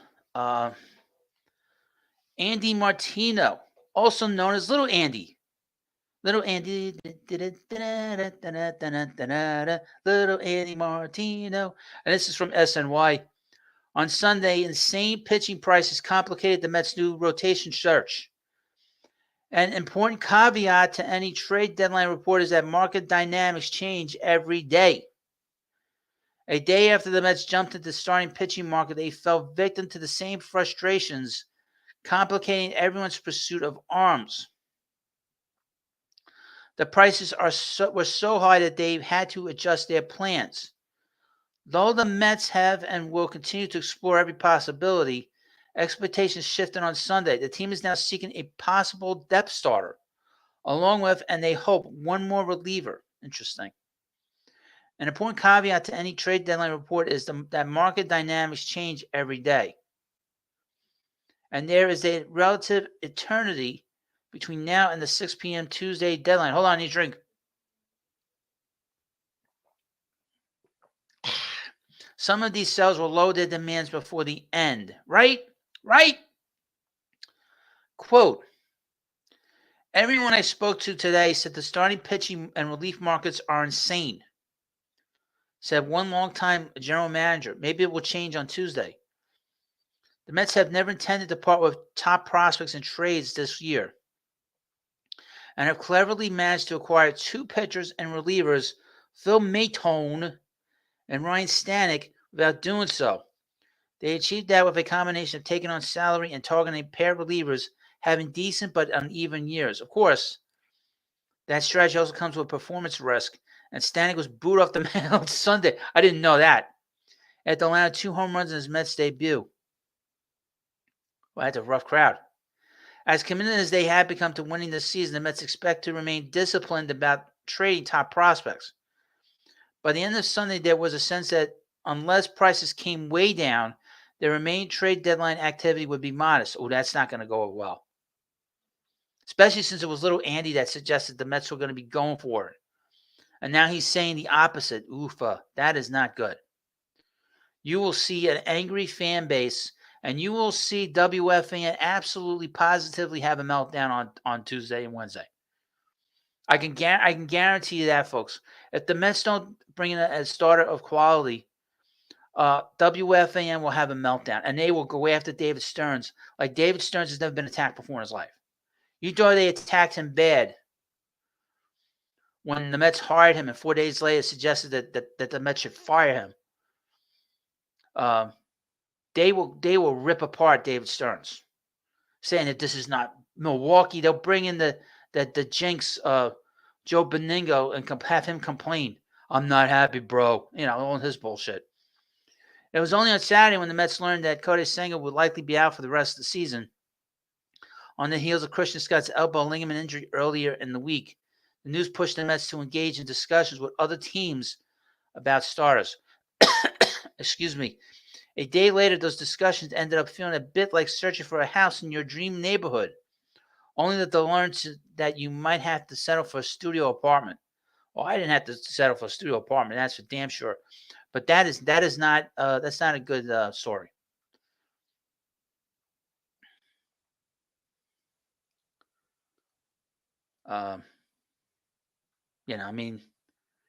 This will not go over well, especially after it was discussed over the last few days that the Mets were going for it. That is a big problem. Okay. The Dodgers are also on Tommy Edman. I don't get this. Tommy Edman hasn't played all year, but that is a problem. If little Andy is saying this, this will not go over well, because I did a video on him talking about the Mets going for it, and now they're not going to be going for it, and WFAN will have a meltdown. That asshole Spaz Licata will have a meltdown. He will have a shit fit. And the guy and those idiots in the morning will make all kinds of threatening remarks about Steve Cohen, and of course, the grifter Frank Fleming will be doing the same. By the way, hold on, I need a drink. Look. My voice is already gone. I've only been on this an hour and a half. That's not good. But if that is the case, we're going to have a lot of complaining. We're going to have lots of bitching and complaining. That's for sure. Now, please like this video and hit the subscribe button. If you're in here for the first time, please hit the subscribe button. You get to participate in the chat. And if you watch on replay, leave comments in the comments section for later on. I do read everything. Just be nice. Don't be nasty. Be respectful to the chat. Be respectful to me. That's all I ask. Because we all get along here for the most part. And I keep things very cool here. So so let's go do this list of players. And I'm going to be going through this list a lot over the next few days. I make this list every year. I make this list in the off season. I find names on Google, and I basically write the names down and I attach teams to them. Some players don't have teams to them, but some have every team on them. And then I find the players get added, and then they're just all over the place, and then it gets to be a complete total mess. I have more colors here. I probably have just as many colors here to discuss the Mets in terms of pens than Keith Hernandez has markers. Here I got the blue pen. This is the player's name. Then I have the red pen, which is the teams that are rumored to get the player. And then, of course, we have the black pen. And the black pen makes it permanent. And we're going to go through these names. Some names got traded that were not expected to get traded, that just sort of appear on the list. But here we go. Now I had a whole bunch of Mets on this list, but the Mets aren't trading any of these players now. So I had to sort of cross some of them off, I think. And the way the starting pitching has been with the injuries and the last two starts, but the last two starters, I would say that most of these players that the Mets have, that I have on my list, are not getting moved. So they've been crossed off in black. Let's start with the first player, which is a player that I put on the other day, which I probably should have had his name on the list at some point. This is Austin Hayes. He's with the Orioles. He got traded to the Phillies. When I hit the bell, it means the player's been traded. Okay? Just so you know. I would hope that people in the chat, when they hit that bell, put a bell in the chat so we know the players have been traded. Now we got Blake Snell. We've heard about 5 teams have been on him. Only 2 teams have been mentioned, and I've mentioned the Mets. And, of course, we got San Diego, believe it or not, want to go on another ride with Blake and the Yankees. Why the Yankees want to make a trade when they wouldn't sign him in the offseason makes no sense to me. Were they that desperate to not lose a draft pick? We're now in the 7th inning of the Yankee game. Red Sox have 2 men on base, first and third, and we have Jaron Doran up, who's their all-star, I guess. Vladimir Guerrero Jr. A few teams are in on him. The Padres, I would say probably the Cubs are off of this list, I think. I'll put them back on. So we got the Cubs, the Padres. As Doran strikes out. What a great at bat. The Yankees, the Mariners, Washington, and Houston. Tommy Pham. Atlanta, we've heard the Mets a little bit. The Orioles, the Yankees, and Seattle. Luis Robert, we've heard a lot about. I don't know if he's getting moved, but he's been mentioned a lot. The Phillies, the Mariners. The Mariners are looking for another bat. The Dodgers, the Braves, the Orioles, and the Yankees. Mason Miller. I don't think he's getting moved. Computer. I'm back. Mason Miller. I don't think he's getting traded like I was about to say, but I've heard the Yankees, Baltimore, and the Phillies. I don't think he's getting moved right now. Teams should pick him up before he breaks his arm. Throwing 120 miles an hour, he's going to break that arm. That no doubt in my mind. I think we all kind of know that. Let's see. Garrett Crochet. A lot of teams will be in on him. Let the buyer beware when it comes to him. Let the buyer beware. But I've heard the Yankees, the Orioles, the Dodgers, the Mets, and the Padres. But according to little Andy, It doesn't seem like the players. It seems like the teams are asking for high prices, so he might not get moved. Tyler Anderson. I've heard the Mets, the Astros, and the Pirates. Eric Fee, we mentioned him earlier. We've heard the Mets, the Brewers, Houston, St. Louis, Cleveland, and Atlanta. I would not sell the farm for him. Be very careful. Chaz Chisholm. Let me find the bell here. He's been traded to the Yankees. Got traded yesterday. I laughed my ass off when I saw this. And I've laughed my ass off before when he misplayed the ball in the outfield. Tyler Ward for the Phillies, the Braves, the Pirates, the Royals, and the Minnesota Twins. Tanner Scott. He's got a lot of contenders on him. The Yankees, the Phillies, Baltimore, Dodgers, Mets, Kansas City, Arizona, Seattle, Atlanta. 5, 4, 2, 3, hut! Bo Bichette. The Dodgers, the Braves, the Cleveland Guardians. James Paxton went to the Red Sox. Rich Boy says they said Tyler Stewart only throws 91 to 94 miles per hour. Who is they? Because I've read the reports he could throw up to 97 miles an hour.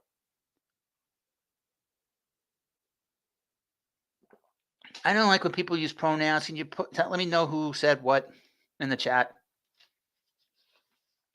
Because then I have to ask. And it's not fair to other people in the chat. Jake McCarthy, the Phillies. Carlos Estevez, traded to the Phillies. Elias Diaz, Cleveland, the Yankees, Washington, Pittsburgh, San Diego. Luis Rengifo for the Yankees, the Royals. Brent Rooker, who might not be moved now. I'm hearing that he might not get moved. For Kansas City, the Phillies, and the Mariners. Randy Arozarena, traded to the Mariners the other day. Big trade. Massive trade. Cody Bellinger.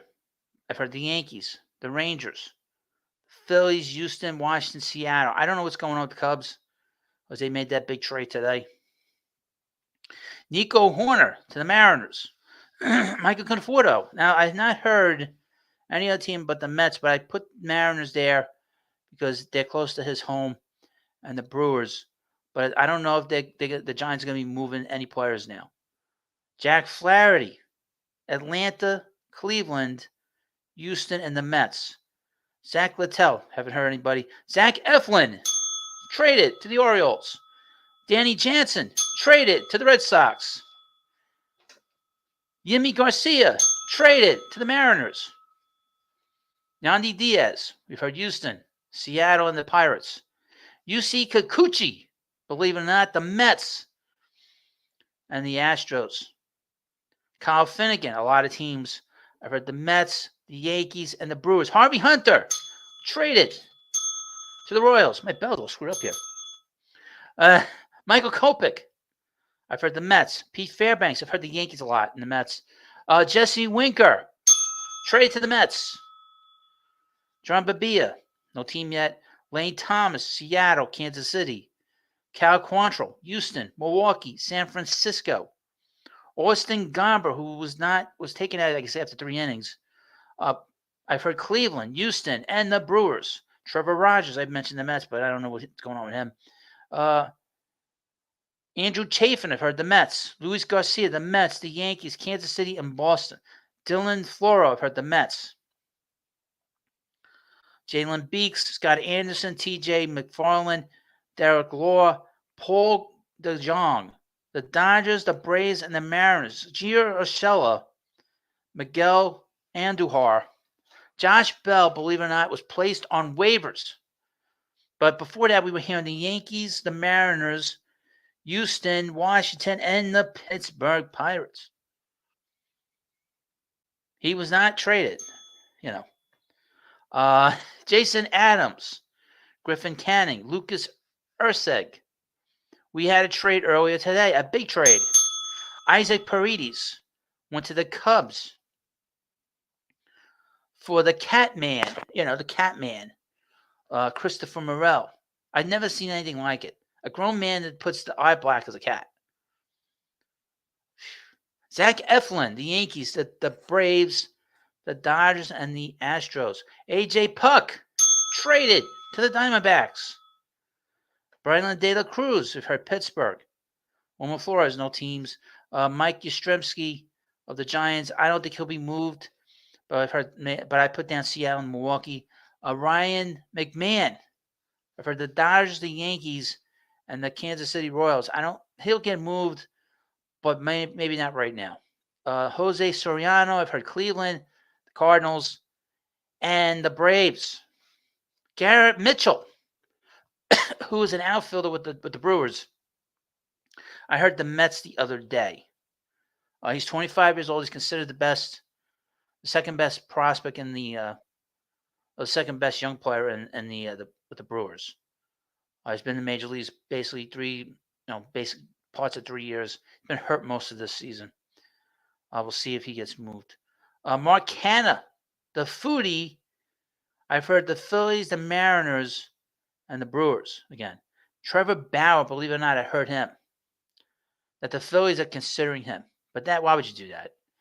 They have a lot of good vibes. Why would you want that effing weirdo there? Chad Green, I've heard the Yankees and the Phillies. And finally on this list at the moment is Matt Chapman. I've heard the Yankees tonight. I would think that the Dodgers are probably in on that too, I would think. To look for an infield. But if the Giants aren't moving anybody, that might have killed that might have put the kibosh on the any kind of trade for Matt Chapman. If the Giants look at themselves as buyers now, or not even sellers, just sort of standing pat. Now, in the meanwhile, between all the bells, please, of course, like this video and subscribe. Trust the Mets to do well in these high-pressure times while trying to get a wild card spot. I have to. I had no choice. Rich boy, we have no choice. We have a choice at this point? No. They've done such a great job in the past, haven't they? I mean, we'll see. I mean, I don't know. Being really honest with you. We will see how that all works out, how that all plays out. I'm being really honest with you. What they've done in the past tells you what they're going to do in the future. I will say this, that some players have played much, much better than they have. Particularly Francisco Lindor has played much better since they moved him out of the 3-hole. I think we all know that he's not a 3-hitter. And he's played much better defense over the last 2 months than he did early on in the season. The Mets are in good shape with that. I think that he'll play well. I think Brandon Nimmo will hit well in a big spot. That looks like a home run. Nope, it's not a home run. JD Martinez hits big pitching. I think we all know that. Pete Alonso is a hit or miss kind of hitter. He's a big power hitter. The rest of this lineup is young for the most part. So a lot of these guys are going through this for the first time. To be honest with you. I mean, Alvarez will be going through this for the first time. Mark Vientos will be going through this for the first time. And Mets have a lot of veterans here that have had sort of experience. Some of it's been good experience. Some of it hasn't been good experience. Harrison Bader, I don't have to worry about him not dealing with the pressure well. He played great when he was with the Yankees 2 years ago. He was their best postseason player 2 years ago. He's hitting home runs like crazy. So, it's just sort of like anything else. You don't know until it happens. We're not going to find out until we find out, right? So just enjoy the games. I mean, that's the problem. I mean, everybody wants to jump the gun to this and that. And instead of just enjoying the game, I think a lot of times, people don't want to enjoy the games. They worry about, and get mad about every little thing. And I don't so much. I mean, I'll tell you when it's time to get mad, And a lot of times, I kind of felt that they were in trouble when they didn't play well in May. I mean, they played so poorly in May. You know. But we're not going to know until we get there.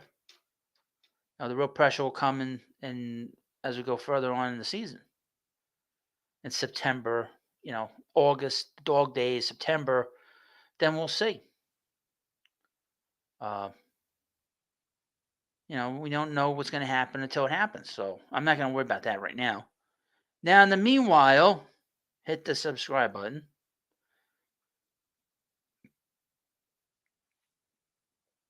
Rich Boy says, I'm just asking, man, I will enjoy the games. You should. Everybody should. Don't be like Frank Fleming's grabbing his hat and, he's got this thing around his neck, he's chewing on it. Don't be like that. Don't be like that guy. That guy's nuts. And I think he's hamming it up. To be honest with you, I think he's hamming it up. But you want to enjoy the games as much as you can. And that's the one thing you have to do. Enjoy as much as you can for as long as you can. And this is a fun team. I mean, they've earned the right to be respected. We're not the media, so don't listen to them and what they say. And just watch the games and enjoy it. There are times you get pissed and you're tired of it, and you just, Now for this show, I have to watch. I mean, be watching anyway. I listened to the end of the game, today. And I watched the games when the Mets are losing by a lot of runs. What else is there? What else is there to do? Especially when I got the show to do, I have to understand. What if something happens at the end of the game? What if some player gets hurt? Saint Vintage says Winker should start against every lefty. Why? He can't hit lefties, Saint Vintage. He can't hit lefties. He is a platoon player. If you wanted a guy, Nimmo to right field, Nimmo hasn't played right field. He hasn't played right field this year. I don't think he played right field in spring training. Why you put him in center field? That's what they'll do. Winker can't start against lefties. He can't hit lefties. That's why I was not a big fan of this trade. Michael Conforto is an everyday player. Jesse Winker is not an everyday player. He is a platoon player. And I've been reading stuff online. They've been bragging about how great his numbers are against right-handers. They're okay. Winker's Saint Vincent says Winker can't play right at all. Well, then he has to play left, and Nimmo will play center field. I mean, you're hurting yourself in two spots if you're playing Nimmo in right field. He hasn't played right field all year. Okay, Saint Vintage has everything figured out. He's the one person in this country that says that Jesse Winker is an everyday player. He's not an everyday player. He's not an everyday player. I'm sorry. You're the only one that thinks that. Okay? Now, let me look at his numbers. Let me look at his sort of at bats.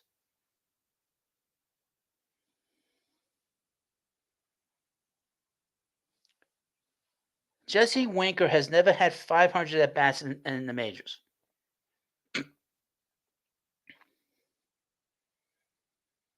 Okay? The last 2 years before this year, he had 219 and he had 199. He has been lousy for the last 2 years, okay? And he's not an everyday player. Saint Vintage, you're making up stuff. Okay? He's not an everyday player. I feel like I'm Mike Francesa. Jesus Christ, Excuse me. Saint Vintage has never been here before. He's arguing with me. You're the only one that thinks that. I feel like Mike Francesa at this point. Oh, he will on this team. Who? No. They didn't get him. You're not paying attention. I'm sorry. I don't want to be mean. Well, I like to be mean. But I don't want to be mean to you. But you're the only one that thinks that he's an everyday player. The Mets say he's not playing every day. The media has said he's not playing every day. You've been there before. Okay, St. Vintage, when have you been here before? What are you talking about? What are you talking about? This doesn't make any sense. This doesn't make any sense. What you're talking about makes no sense. You come in here telling me that things are going to happen, and you tell me you can't be mean to it.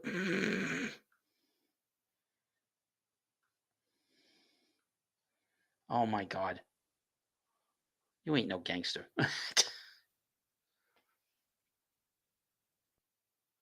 I have been here before. I don't know what you're talking about. You're making no sense. You're talking gibberish. You're talking complete total gibberish at this point. Yes, I mean, go watch that potato, okay? Go watch him. Because that doesn't make any sense. Okay? Go watch that potato. You know. I'm not going to talk about things that are imaginary. He is not an everyday player. Jesse Winker, you are confusing his statistics and his killing of the Mets, saying that he's an everyday player. You play him every day, and he will be terrible. They brought him in here to kill right-handed pitching. I'm going to be honest with you. Okay? And I'm being completely honest with you. If you think Jesse Winker is an everyday player, you're the only one that thinks that way. It says 547 plate appearances with Seattle. But, Ed, 456 at-bats and 136 games. 456 at-bats, okay? That's not an at-bat. He should have 550 at-bats. And he hit 219, okay? He had 456 at-bats. He hit 219. St. Vincent says, is he better than Tyrone Taylor? Yes, but what does that mean? Tyrone Taylor should be playing against lefties, okay? But he's been hitting righties. Those guys are platoon players. That's a simple question. That's a simple answer for it. Okay? You know, Tyrone Taylor is a fourth outfielder. No, that doesn't. First of all, there are more right-handed hitters, right-handed pitchers than there are left-handed pitchers. So Jesse Winker is going to be getting more plate appearances, but he's not an everyday player. Okay? You said that you think that he should get 600 plate appearances. Okay? You're not going to maximize. Ed mentioned this in the chat. 547 plate appearances in 2021 or 2022. Excuse me. He had 219. His on-base percentage was 320. The 320 on-base percentage was the lowest in his career. His slugging percentage was 344. Okay, 344. His OPS was on-base plus slugging was 688, the lowest of his career except for last year. Last year I think he was hurt. Okay. And his OPS plus was 103. It was the lowest of his career. And no. St. Vintage, you say he should be playing every day. I know what you said. Now you're saying the bulk of the time. He's going to get the bulk of the time because he's a left-handed hitter against right-handed pitching. Late in the game, he's going to be pinch hit. Tyrone Taylor's going to pinch hit for him. When Marte begins to come back, he'll pinch hit for him. Okay? But Winker is not an everyday player. He played more games. He had more at-bats in 2022, and his numbers across the board were the worst of his career. His slugging percentage was 344. Okay? over 200 points. Over 200 points. Under 200 points. Lower than the year before. The year before, he had 485 plate appearances, 423 at bats. He was actually an all-star with Cincinnati, but you got to keep in mind Cincinnati. And Cincinnati is a bandbox. That was his best year. And he had 305. Okay. But I look at everything in totality. Okay. Winker's not an everyday player. He's just not. You play him more, and the batting average will drop, the slugging percentage will drop, and he will not be nearly as effective, and you'll be pissed off. And people will be saying he is a Met killer. Okay. I've also said that being a Met killer means that he will kill the Mets. I'm not going down line by line what you say, Vintage. I'm not doing that. Sorry. I'm not going point by point. Hello, Anthony Brashol. He says Winker will play against righties. Taylor will play against lefties. Lefties, simple as that. Exactly. There you go. You got it right. Ding, ding, ding. There we go. That's it. I mean, that's as simple as that. We do have memberships here. Welcome, Anthony. We have to sort of keep in mind, folks, that Jesse Winker is not an everyday player. Okay, I know that people are enamored with him because he gets along with the fans, but he's not an everyday player. He's a guy that kills right-handed pitching. He better do it with the Mets, because if he does, I'm gonna be pissing. I'm gonna bitch in a moment. I will be, but I'm totally against this trade. Okay, because I feel that they needed a guy that could play more every day. That's why I was pushing for Michael Conforto. I felt that they needed to bring Michael in here to be. Saint says you only welcome those that agree with you. I'm talking to you. I'm having a conversation with you. I'm sorry if I'm having a conversation with you. I'm challenging you, Saint Vintage. I'm having a conversation with you. Have I cursed at you? No.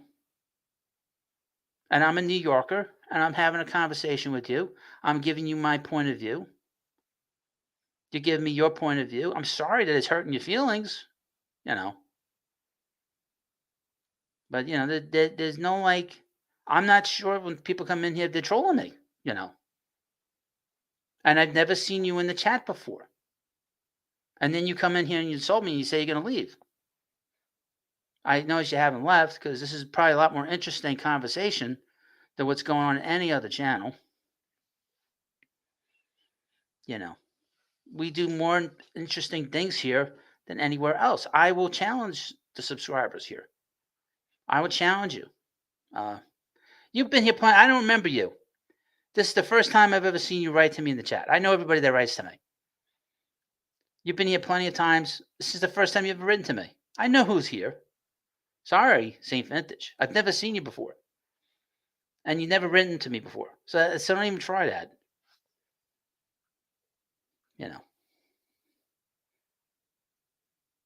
I'm pretty honest here, And I like when I know who's here all the time. I see that I have a lot of new people here tonight, and you're one of them. If you've been watching, great. But this is the first time I've seen you in the chat.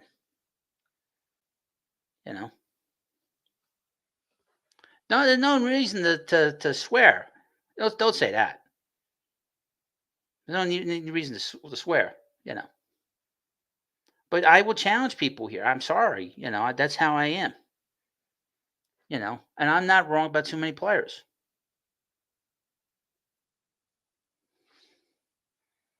Let's see something here.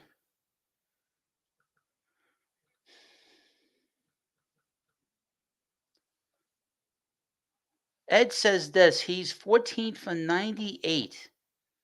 Went down 0-1, 1-2, or 0-2. Is this Jesse Winker, Ed? I'm sorry, I'm missing some of your chats in here. I'm sorry. I apologize.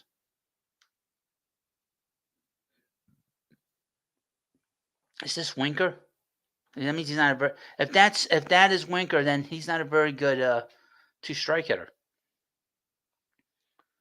Let me take a look at some of his other numbers here. His strikeout totals. So an 84 at bat, and 315 at bats, he struck out 84 times. Yeah, Winker. That's not very good.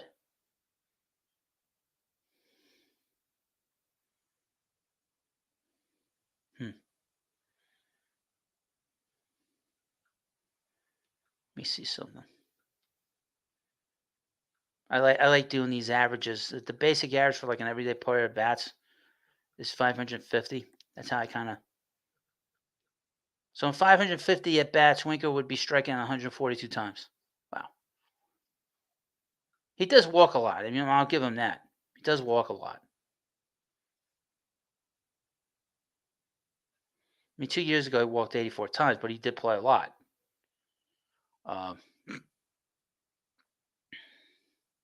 Interesting. Now, again, if you like this video, please subscribe. And if you're watching a replay, leave comments in the comments section. I'll be back in tomorrow. We'll do this again tomorrow, St. Vintage. Come back here and you can complain. I mean, discuss Jesse Winker, the greatest bench player in the history of the Mets. His first at bat, he struck out. But yeah, I'm going to be back tomorrow in the morning. I'll be outside the baseball tomorrow in the morning. We'll be back tomorrow morning discussing our favorite team, America's team, and what they're going to do at the trade deadline. Now, according to little Andy Martino, it seems that the Mets are going to be very they're not too happy about the prices that these teams are looking for in terms of pitching. St. Vintage says best bench player ever is Danny Heap. Ugh, Danny. I couldn't stand Danny Heap. Oofa. No. Best bench player for one season was Kevin Mitchell. Let's be honest. Again, I would mention I do have memberships here. You get these little special emojis. You come in here and you subscribe. You get these emojis. And we got all these little emojis of different people from the Mets past, like Casey Stengel. Had those made a few years back, and they're still pretty good. I have basic rate here.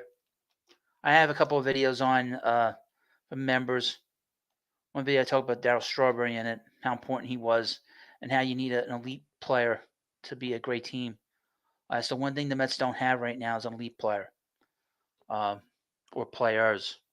There's some very good players here, but they don't really have an elite player, which is a problem. Obviously in the 80s, obviously in the 60s and 70s, we had Tom Seaver.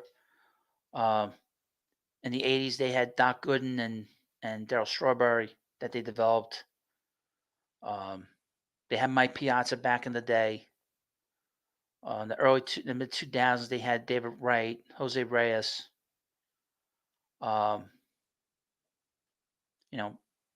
Back in 2015, they had the pitching staff: Jacob deGrom, Matt Harvey, Noah Syndergaard. That didn't last very long, obviously, because of the injuries. But right now, the Mets don't have that. Even in this farm system that they have, they don't have that. Maybe with Sprout, they have that. Sprout. They might be developing that, but a pitcher can develop into an elite player very quickly. We saw that with Jacob deGrom. Anthony says this: I can't wait till next year when we get Drew Gilbert and Ryan Clifford and we won't have to worry about Taylor or Winker anymore. I mean, we'll see. If Drew Gilbert hadn't pulled his hamstring in April, he would have been here. He would have been here. Okay. And he can play right field. He has a gun because he was a two-way player in high school, and he has a big arm. Okay. He's a little bit different than, say, Brett Gardner, who he's compared to. he's compared to Brett Gardner as a player in terms of his ability to be a sort of a pain in the ass. And he's a guy that really, quite frankly, Mets really missed not having him and not seeing Gilbert here. That was the guy I was looking forward to seeing the most this year. More than Acuna, more than Jet Williams. And it was very disappointing that he got hurt. Now, Ryan Clifford's a different story because Ryan Clifford did not play well, did not hit well in Brooklyn because they play around the ocean. They said that when you hit home runs in Brooklyn to left field, it goes up against the ocean winds. But he's not ready yet. I mean, he needs to play the rest of the season Double-A and start next year in Triple-A, and then we'll see where we're at. He's going to get a long look in Triple and spring training as well as Gilbert. St. Vincent says, I think they still make play for an outfield free agent, or maybe bring Bader back as insurance for prospects. Well, we'll see. We'll see about that. I mean, that's the one thing. Ding, ding, ding, ding. Ding, ding, ding, ding, ding. We got a chat. Ding, ding. Thank you, Anthony. When you send me a super chat or super thanks, you get the bell. Thank you. Thank you. Thank you. Bell. Hit the bell. Yes, you get a bell rung. Hopefully I don't get my bell rung. You get a bell rung here, and a thank you. Thank you, sir. I appreciate it. That helps with the work that needs to be done here at the baseball hut. I got to get some windows replaced, and it's a lot of money. Holy shit. It's a lot of money. I got 3 windows I have to replace, and they have to get done before the wintertime. And that little chat gets me a little step closer to it. And also, when YouTube sees that super chats go into the live streams, they promote it more because they're making money, obviously. But thank you. Thank you. I appreciate that. Love your show. See you tomorrow. I love that you watch. I really like it when people watch. We have fun here. It's a very different show. Again, tomorrow we'll be outdoors, folks. We'll be outside in the morning. I'll be on in the morning, outside the baseball hut, talking about our Mets, and hopefully we'll have a trade or two to discuss for the first, for an hour and a half, 2 hours. I'll be outside, and then I'll take a break. So got to run some errands. I'm on vacation this week. Now, if there is a trade between then and 2 o'clock when I come back online to do a live stream, there'll be a video for you. There can be plenty of videos for you tomorrow and in a little while. We'll see. St. Vintage, do you have Mauricio at third base with Vientos DH in the future, or do they have to make a play for Bregman, especially if they lose Pete? It's a great question. I really like Mauricio a lot. He has great ability physically. He is much faster than what was said. What I read about him in the minor leagues, he is much faster. He has an incredible throwing arm. He has tremendous power. He needs to sort of be disciplined in the way he hits. And at the same time, he needs to sort of unleash that physical ability onto the baseball. Now, the word is that he is looked upon as an average offensive player. I have sort of, my looking at him is sort of murky because we didn't get a chance to see him more. We only saw him for a month in September. And I need to see more. Okay, the things I saw about him is exactly what was said about him when I read his scouting reports the last few years. That he swings a lot. Sometimes he doesn't make contact. He's too big for shortstop. He might be too big for second base. He has a big arm. He could play third base. I don't think the Mets should go for Alex Bregman, in my opinion. I think Bregman is at the beginning of the end for him as a sort of in his prime. That's not a negative. I mean, he's still a great player, but I don't know if you sign to a 4-year deal, you're going to get 4 great years out of him.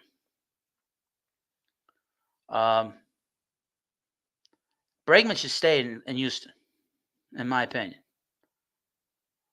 Bregman has a very strange market because I could see him going to the Dodgers, and the Yankees have a need for a third baseman, but it'd be very uncomfortable with him being the third baseman with the Yankees. Obviously, because of the history of the Houston Nationals and the Yankees. Vientos is not a DH in my view.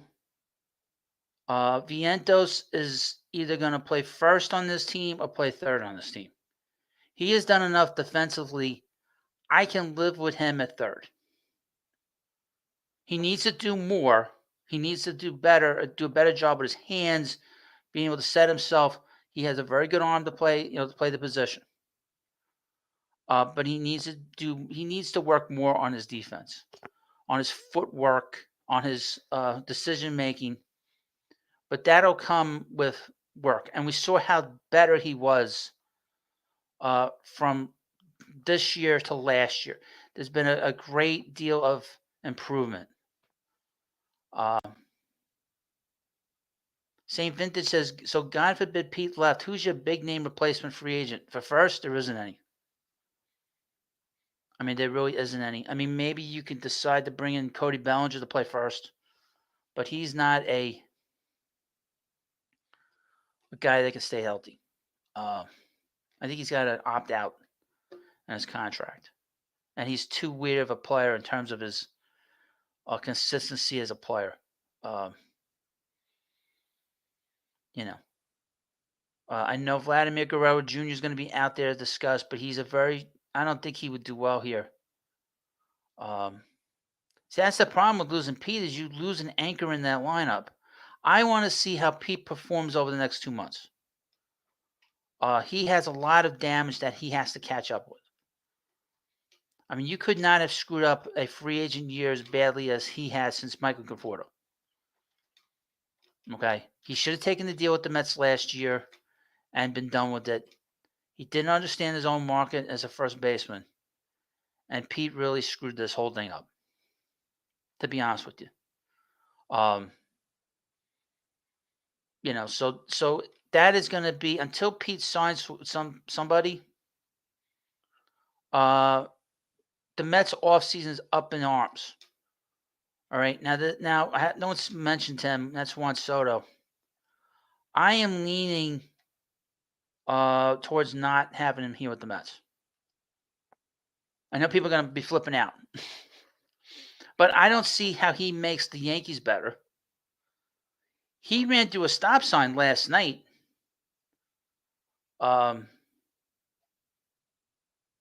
And made himself look ridiculous.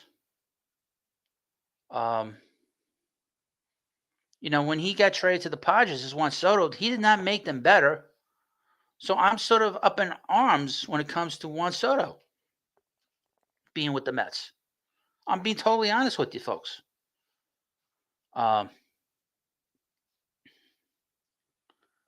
And you're going to spend $500 million for him, and he's not a great defensive player.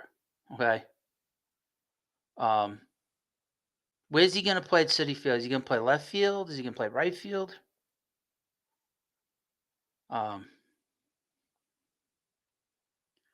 St. Vincent says, I'd like to have Luis Robert. I love him if he can stay healthy. Now, Rob's a different story. He's a bit of a dog.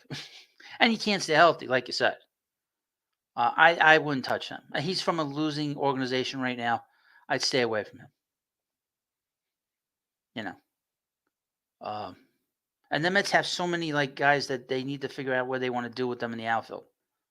That I don't think that's really the right place to get a big player like that. And they just drafted Carson Bench. He's probably going to be a center fielder. And another year or two, he'll be with the Mets. Probably about 2 years he'll be with the Mets. He's probably going to be an everyday player. And Carson Bench, where he went to school to, right? Oklahoma. I had to get that in. But like I said, I need to think more about Soto because, quite frankly, we're just getting started. We haven't even gotten started with the off season. quite frankly.